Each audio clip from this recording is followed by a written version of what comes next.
To understand Jane Austen's first published novel, Sense and Sensibility, you have to understand the precarious position of women in the early 19th century. For the Dashwood women, life is defined by a sudden and devastating shift in social and financial standing. The story begins with the death of a patriarch at the Norland estate. Because of the legal realities of the time, his son, John Dashwood, inherits the entire estate. His sisters, Elinor, Marianne, and the youngest, Margaret, are left with very little. While John is not inherently a villain, he is deeply influenced by his wife, Mrs. John Dashwood, who is quite convinced that providing for her in-laws would be an unnecessary burden. Under this pressure, John fails to provide the financial support his mother and sisters were promised. This forces the women to leave their comfortable home and move to a much smaller, more modest cottage in Devonshire called Barton Cottage. This move sets the stage for the two different ways the sisters navigate the world. Elinor, the eldest, is the embodiment of what Austen calls sense. She is pragmatic, cautious, and possesses a remarkable capacity for self-control. She understands the social rules and the economic realities that govern their lives. Marianne, on the other hand, is the embodiment of sensibility. To Marianne, life is not about social decorum or financial security, it is about the intensity of feeling. She believes that if an emotion is real, it should be expressed openly and passionately. To Marianne, anything less than a total, soul-consuming connection is a waste of time. Before the move to Devonshire, Elinor had developed a quiet, steady affection for a man named Edward Ferrars, who is the brother of a friend of her sister. He is a kind man, but he lacks the flash and fire that Marianne finds so essential. In fact, Marianne finds him dreadfully uninspiring, almost boring, because he doesn't seem to experience life with the same dramatic fervour that she does. Once the sisters settle in Devonshire, their social circle expands, and this is where the romantic complications begin. Marianne meets a man named Willoughby, and the connection is instantaneous and electric. He is charming, spirited, and seems to share her love for poetry, music, and intense emotional expression. For Marianne, this is the perfect romance. They spend their days walking through the countryside and sharing their deepest thoughts, and she is convinced they are soulmates. Elinor, watching from the sidelines, feels a growing sense of unease. She sees the social impropriety of their rapid connection and worries that Willoughby's charm might be a mask for something less stable. The tension breaks when Willoughby abruptly departs for London without a word of explanation to Marianne. For Marianne, this isn't just a breakup, it is a catastrophic emotional wound. She falls into a state of profound, visible distress, unable to hide her grief from the world. While Marianne is spiralling into despair, Elinor is forced to deal with a different kind of heartbreak in silence. She discovers that Edward Ferrars, the man she loves, has been secretly engaged to a woman named Lucy Steele. Lucy is a social climber, a woman who uses performative virtue and constant chatter to manipulate those around her. Elinor has to maintain her composure, playing the part of the steady, composed sister, even as her own hopes for a future with Edward are shattered. The narrative then shifts to London, where the true colours of the characters are revealed. The romantic illusions of the Dashwood sisters are stripped away by the cold reality of social and financial necessity. Marianne learns the devastating truth about Willoughby. He didn't leave her because he stopped loving her, but because he chose to marry a wealthy heiress, Miss Grey, to secure his financial future. He is a man who prioritizes status and comfort over the very passions he pretended to cherish. The shock of this betrayal, combined with her intense grief, causes Marianne to fall physically ill. She suffers a fever that brings her to the brink of death. It is during her recovery that the final piece of the puzzle falls into place. Through the character of Colonel Brandon, a reserved and wealthy man who has watched Marianne from a distance, Marianne learns about Willoughby's past. He had previously seduced and abandoned the young woman named Eliza, a tragedy that left her in social ruin. This revelation is the turning point for Marianne. She realizes that the sensibility she once prized, this idea of following one's heart without regard for character or consequence, can be incredibly dangerous. She sees that Willoughby's passion was superficial and predatory, whereas the quiet, steady character of men like Edward or the Colonel is what actually sustains a life. As Marianne begins to recover, she undergoes a profound psychological shift. She doesn't lose her capacity for feeling, but she learns to temper it with reason.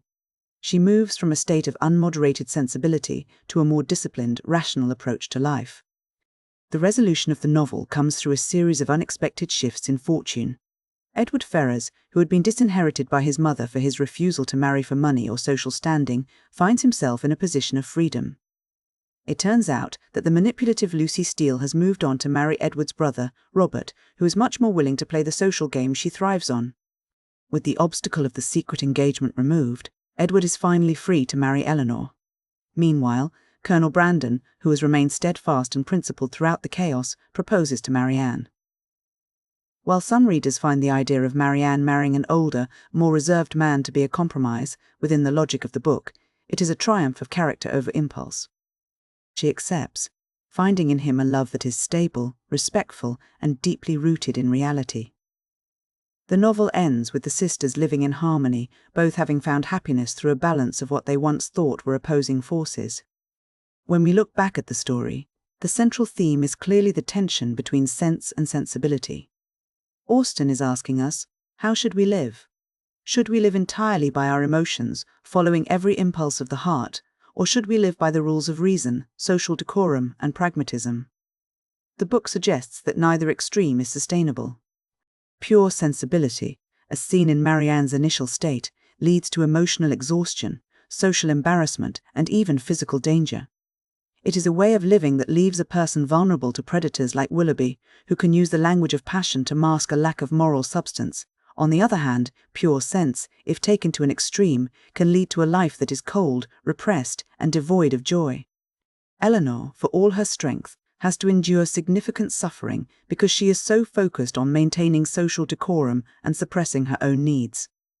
The true heroism in the novel isn't found in the grand sweeping gestures of Willoughby's courtship, but in the quiet internal strength of Elinor.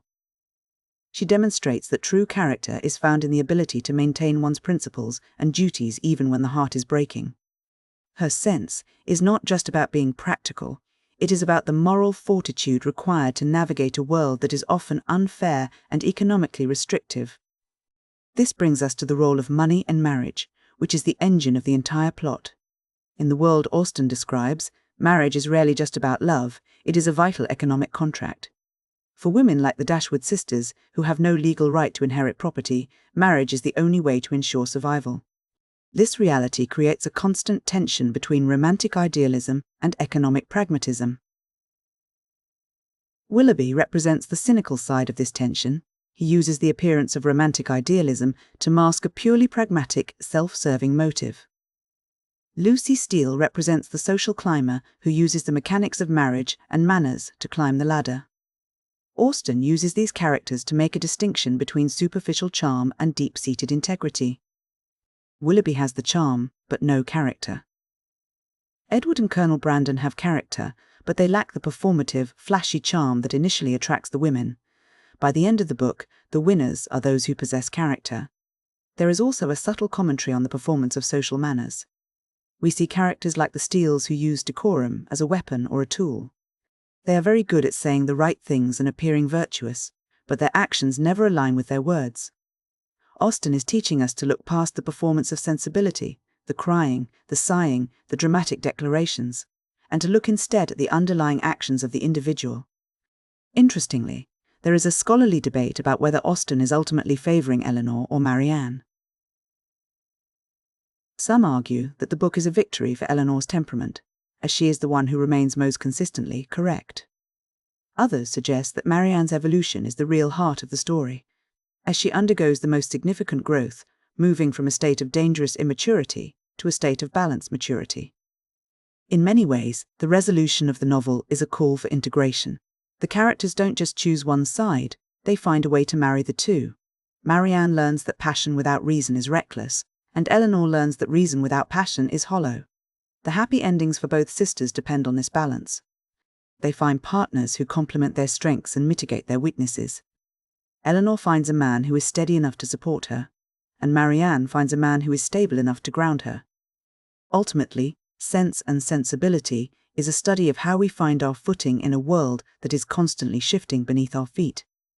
It tells us that while the heart's impulses are powerful, they must be guided by a steady hand and a clear mind if we are to build a life that is not only passionate, but also lasting and secure.